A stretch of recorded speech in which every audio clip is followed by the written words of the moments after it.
भारत माता पार्टी के अनिल चौहान, जनता उन्नत पार्टी के प्रेमचंद कश्यप, गुलाब खनहर, सतीश बंजारा, इतने लोगों को मिलाकर के एक मोर्चा बनाया। धीरे धीरे मोर्चा अपना कार्यक्रम चलाता रहा। इसी बीच में 27 अक्टूबर समाजवादी पार्टी से समझौता हुआ। ये समझौता क्यों हुआ आपके दिमाग में होगा। ये मोर्चा बना था, मोर्चा अकेले चुनाव क्यों नहीं लड़ा? साथियों, उत्तर प्रदेश की जनता बदलाव चाहती, भारतीय जनता पार्टी से निजात चाहती है। जब भारतीय जनता पार्टी के संबंध में गांव गांव में आजमगढ़, मऊ, बलिया, गोरखपुर, देवरिया, श्रावस्ती, बलरामपुर, गोंडा, फैजाबाद, सुल्तानपुर, अम्बेडकर नगर, जौनपुर, मिर्जापुर, सोनभद्र, चंदौली, गाजीपुर, बनारस, बस्ती, संतकबीर नगर, सिद्धार्थनगर, प्रतापगढ़, इलाहाबाद, ये पूर्वांचल के जिले हैं। इन जिलों में जब मैंने सर्वे किया, पूछा, तो लोगों ने कहा कि सबसे पहले एक टारगेट बनाओ, एक लक्ष्य बनाओ कि उत्तर प्रदेश से भारतीय जनता पार्टी की विदाई करो और अखिलेश यादव जी के साथ समझौता करो, तब तो हम विदाई करने में सफल हो सकते हैं। ये खबर जब जनता के तरफ से हमको मिली, हम चाहे अलीगढ़ हो, आगरा हो, चाहे बागपत हो, चाहे सहारनपुर हो, शामली हो, चाहे आपका मेरठ हो, मुरादाबाद हो, अमरोहा हो, मैं इधर के भी इलाके में घूम घूम के टटोलता रहा और जनता के मिजाज को मैं टटोला, तो मुझे लगा कि जनता बदलाव चाहती है। आज जो हालत है उत्तर प्रदेश की, आप जरा अपने दिल पर हाथ रख के सोचो। हम सब लोगों ने वोट दिया, सरकार बनवाई भारतीय जनता पार्टी की, और भारतीय जनता पार्टी ने किया क्या? हम उनके साथ गए थे, बेशक गया था। भारतीय जनता पार्टी को सत्ता में पहुंचाने का काम किया, और आज हम मुजफ्फरनगर में कह के जा रहा हूं, भारतीय जनता पार्टी का दरवाजा बंद कर दिया हूं, अब कोई माई कलर खोल नहीं सकता है पूर्वांचल की धरती पर। जब मैंने दरवाजा बंद कर दिया तो माननीय अखिलेश यादव जी से जब समझौता हो गया तो उन्होंने सिक्की में चढ़ा के ताला लगा दिया। अब बताओ आप कैसे खोलेंगे? और आगे आप देखो, ये 60 पैसा पर यूनिट, 60 पैसे पर यूनिट बिजली ये सरकार खरीद रही है। और हमारे आपके यहाँ ग्रामीण इलाके में 7 रुपया पर यूनिट और शहर में 8 रुपया पर यूनिट बेच रही है। जब इसका हमने विरोध किया तो भारतीय जनता पार्टी ने कहा कि मेरे साथ हो तो मेरी बात बोलो। हमने कहा तेरे गुलाम, तेरे लोडर तेरी बात बोल सकते हैं, लेकिन ओम प्रकाश राजभर तेरी भाषा नहीं बोल सकता। और मैंने कहा घबराओ नहीं, मेरी लड़ाई, आप अगर बिजली का बिल बढ़ा सकते हो तो हम भी समझौता किए हैं अखिलेश यादव जी से, हमने समझौता किया प्रेमचंद प्रजापति जी से, हमने समझौता किया बाबूराम पाल से, हमने समझौता किया प्रेमचंद कश्यप से, हमने समझौता किया लोकेंद्र आचार्य जी से, हमने समझौता किया कि भाई आओ हम सभी लोग मिलकर के उत्तर प्रदेश से भारतीय जनता पार्टी की विदाई कर दिया जाए। 22 में सरकार बनाकर हम लोग चाहते क्या? आप समझ लो, अभी आपको कुछ ही दिन में एक नया इतिहास मिलेगा। अभी पत्रकार साथी हमसे पूछ रहे थे कि जयंत चौधरी जी एक किला था इधर भाजपा का, इधर किसान आंदोलन को लेकर के इधर थोड़ी सी ताकत बढ़ी, और जब जयंत चौधरी के समझौते की बात बढ़ी तो भारतीय जनता पार्टी ने इधर का इलाका छोड़ के पूर्वांचल पकड़ा। और पूर्वांचल में तो ओम प्रकाश राजभर, हम वहां उनकी औकात बता दूंगा। 153 सीटें हैं पूर्वांचल में, इनको दहाई नहीं पहुंचने दूंगा। ये ओम प्रकाश राजभर यहां करके जा रहा हूं। और 22 की सरकार बना के हम लोग क्या चाहते हैं? घरेलू बिजली का बिल 5 साल लगातार तेरा माफ कर दिया जाएगा, एक भी पैसा बिजली का बिल नहीं देना पड़ेगा। अब आपके दिमाग में होगा कि ये पैसा कहां से आएगा? हमारे वोट के बल पे देश के प्रधानमंत्री माननीय नरेंद्र मोदी जी बनते हैं और ये कर्जा माफ करते हैं। किसका? गुजरातियों का। किसी का 500 करोड़, किसी का 1500, किसी का 800, किसी का 1000 करोड़, कुल 1 लाख करोड़ रुपया गरीबों तेरा गुजरातियों का कर्जा माफ कर दिया आरबीआई ने। जिन लोगों ने लोन लिया था बैंकों से, गुजराती उनका कर्जा माफ हो गया। अगर हमारे वोट से, उत्तर प्रदेश के वोट के बल पे गुजरातियों का कर्जा माफ हो सकता है, तो उत्तर प्रदेश के वोट के बल पर उत्तर प्रदेश का घरेलू बिजली का बिल भी माफ हो सकता है। ये ओम प्रकाश राजभर ने सीखा। तो बताओ कितने लोग चाहते हो कि बिजली का बिल माफ होना चाहिए? माफ होना चाहिए। और दूसरा काम सुनो, यहाँ जितने लोग आए हो, कितने लोग महंगाई से परेशान हो? अब देखो, भारतीय जनता पार्टी से अगर महंगाई की बात करो तो कहते हैं पाकिस्तानी हो। इनसे अगर सरसों का तेल 50 रुपया से 200 हो गया तो कहते हैं तुम राष्ट्र विरोधी हो। अगर इनसे कहो कि 400 का गैस सिलेंडर 1000 हो गया तो कहते हैं तुम अफगानिस्तानी हो। महंगाई की बात करो तो बुरा लगता है। इस नाते साथी घबराओ नहीं, नकल मारो अकल आ जाएगी। अभी आपने देखा देश में चुनाव हुआ, बाई इलेक्शन, उपचुनाव हुए, और उपचुनाव में भारतीय जनता पार्टी सब सीट हार गई। चुनाव हारते ही 12 रुपया डीजल का दाम कम हो गया। 12 रुपया डीजल और पेट्रोल का दाम कम हो गया, खाली बाई इलेक्शन उपचुनाव हारते हुए। तो हमने तो नकल मारा और आपसे कह रहा हूं कि अकल आ जाए। उत्तर प्रदेश से भारतीय जनता पार्टी की विदाई कर दो, डीजल और पेट्रोल आधा दाम हो जाएगा, महंगाई अपने आप कम हो जाएगी। ये तो रास्ता दे दिए कि देखो हमको हराया तो 12 रुपया, उत्तर प्रदेश से हरा दो तो आधा। ये संकेत दे दिया। इस नाते महंगाई से निजात पाने के लिए जो एक टैक्स लगा करके हमारे आपके ऊपर एक खून चूस रहे हैं।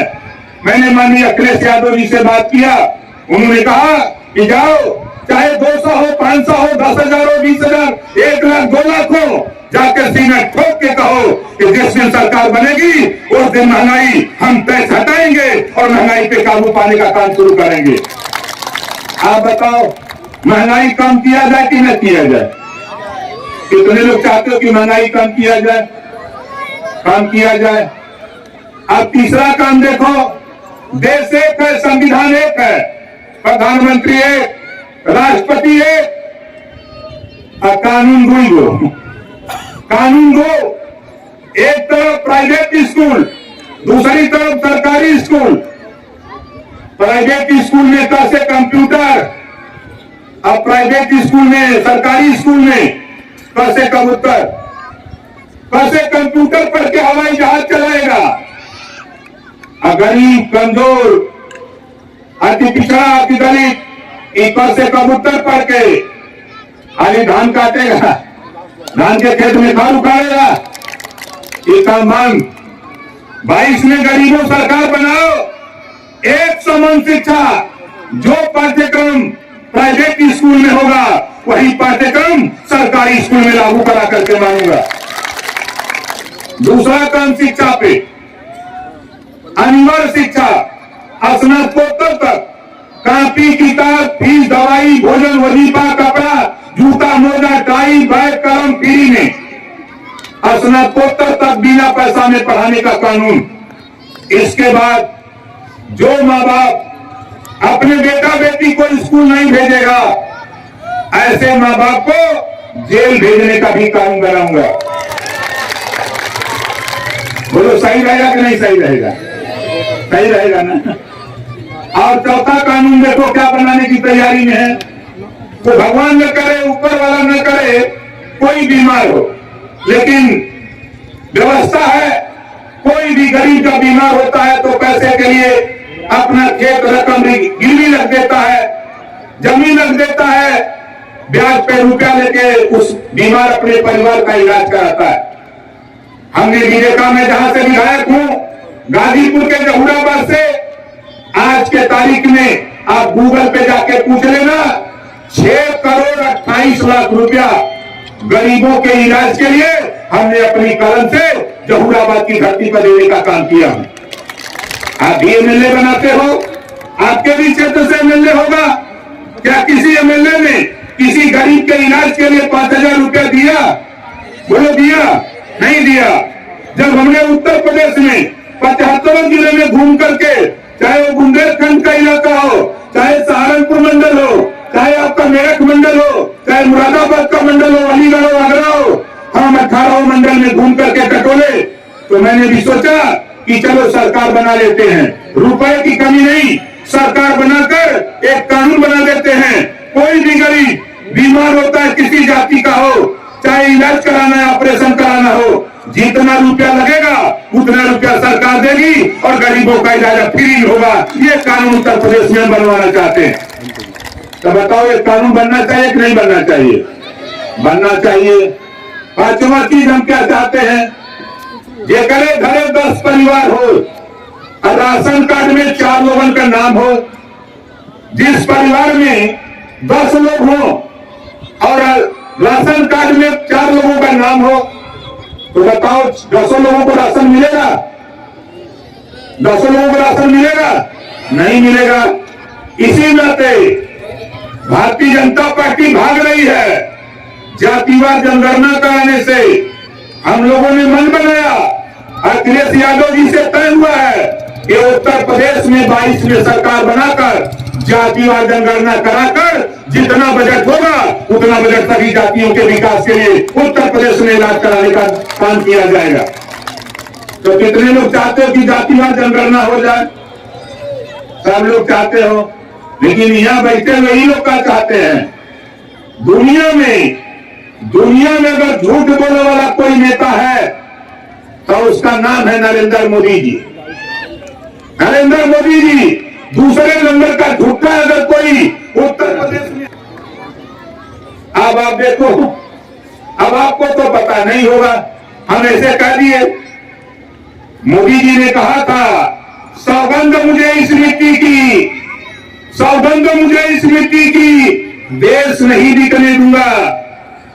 रेलवे बेच दिया, बैंक बेच दिया, LIC बेच दिया, BSNL बेच दिया, कोयले की खदान बेच दिया, भाषण दिया। अरे हवाई चप्पल पे चलने वाले गरीबों, घबराओ नहीं, तुझे हवाई जहाज पे उड़ाऊंगा, जो हजियो बेच दिया। आप बताओ, तब बोलो झूठ बोल रहा है कि नहीं बोल रहा है? और तो और देखो, जो ट्रेन में जनरल कोच लगती थी, जिसमें गरीब कमजोर कम पैसे में सफर कर लेता था, ट्रेन से भी जनरल कोच हटा दिया। यह है इनका काम। इन्होंने वादा किया था आपसे, देश की जनता से, हम सरकार बनाएंगे तो 15-15 लाख देंगे, खाता खुलवाएंगे। सरकार तो बन गई, बनता है। गृह मंत्री का बयान बता कि हम तो वोट ले बदे जुमला बोल रही, खाली गृह मंत्री का जुमला बोले थे, आवाज जुमला लेके पारी तो हाँ जुमला तो झोला में भरा के हमारा देना प्रकाश साइबर कसल अपने माँ बाप का फायदा नहीं। आवाज तू वोट मांगे, आवाज तू इन लोग के ना समझ बा ई कारण कि नौजवानों को 2 करोड़ नौकरी दूंगा, हर साल दूंगा। कैलन का नोटबंदी लिया देलन, मोदी जी सीना ठोक के कहते हैं कि नोटबंदी करके 3 लाख कंपनी बंद कर दिया। वो कंपनी में मोदी जी तो हर लड़का काम करता रहा, बंद कर दिया। कौन काम करता था? यही बंसी समाज के लोग काम करते थे। आप उसका लाइसेंस नहीं था, लाइसेंस बनवा देते, उसमें जो कमी थी ठीक करा देते, तो आज नौजवान बेकार बेरोजगार नहीं होता। जीएसटी ले आए, एक देश एक टैक्स होगा, जीएसटी ले आए और 6 लाख कंपनियां बंद कर दिया। 6 लाख कंपनी बंद, दोनों को जोड़ दीजिए तो 9 लाख कंपनी बंद। 12 करोड़ लोगों का रोजगार छीन लिया मोदी जी ने, और नारा देते हैं कि 2 करोड़ हम देंगे। और योगी जी बेचारे क्या कहते हैं, 40 लाख लोगों को नौकरी हमने दे दिया। कहां बोला? गोरखपुर में। अम्बेडकर नगर में भाषण दिया, 25 लाख लोगों को नौकरी दे दिया। और जब फिर 20 दिन के बाद लखनऊ आते हैं तो कहते हैं 4 लाख लोगों को नौकरी दे दिया। अब बतावा 40 दहलन कि 25 दहलन कि 4 लाख दहलन कि के दहलन, अब ही पता ना बा। लेकिन ओम प्रकाश राजभर के पता बा, हम संगवा रही 2 साल, 2 साल के बाद हम इस्तीफा यही बदल देली कि हम लोग समझ गई ये लोग चाहत का हमन, ये बाबा साहब डॉक्टर अम्बेडकर जी का ये संविधान खत्म करना चाहते हैं, हमारा आरक्षण खत्म करना चाहते हैं, सबको विभाग को प्राइवेट में दे रहे हैं। इसी नाते ओम प्रकाश राजभर इनकी सरकार में रहते हुए मैं 2 साल इनसे लड़ा। जब देख लिया कि ये कुछ नहीं करेंगे तो मंत्रिमंडल से इस्तीफा देकर के साथी में लौट आया। ये इतिहास ओम प्रकाश राजभर ने बना करके दिखाया।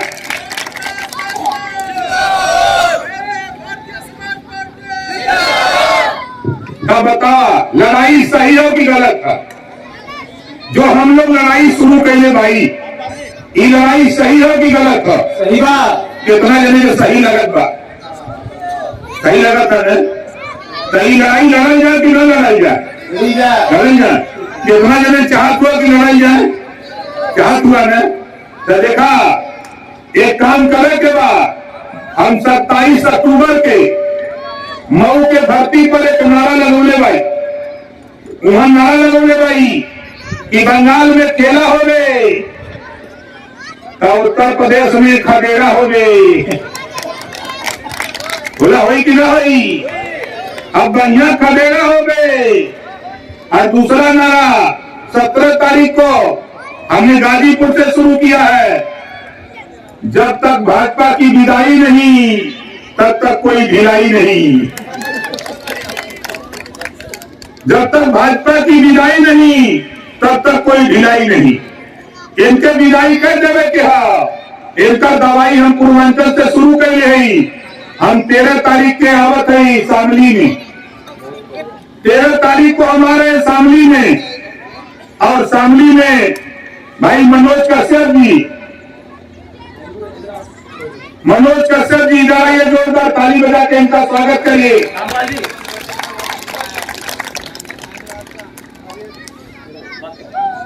जमपाल जी भी आ गए, जोरदार ताली बजा कर उनका स्वागत करिए। इन्हीं के नेतृत्व में हम लोग शामली में एक बाजा बजावल जाए। बोला बजा के ना बजा के चाहिए ना।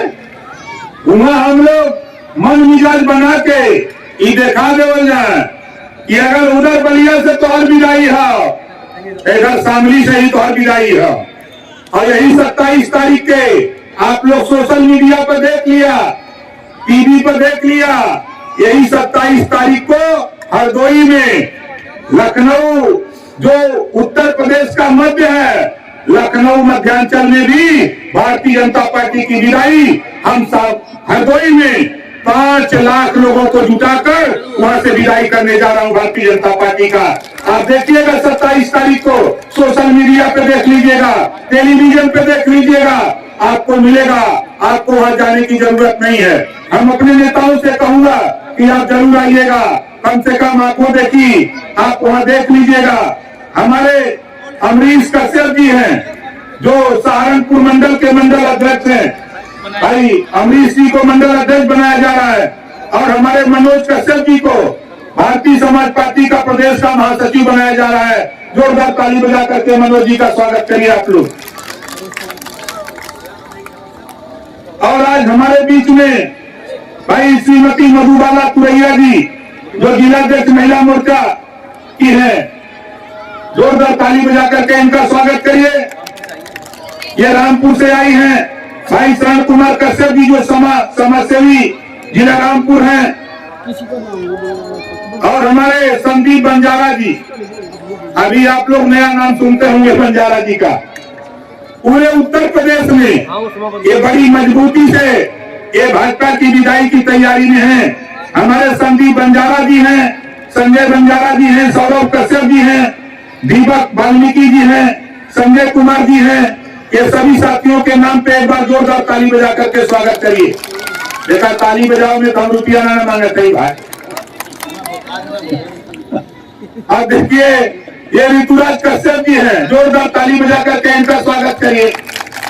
अब देखिए, इधर की समस्या, हमारे देश के प्रधानमंत्री जी ने कहा था आज के 7 साल पहले कि हम पश्चिम में हाई कोर्ट देंगे। कहा था कि नहीं कहा था?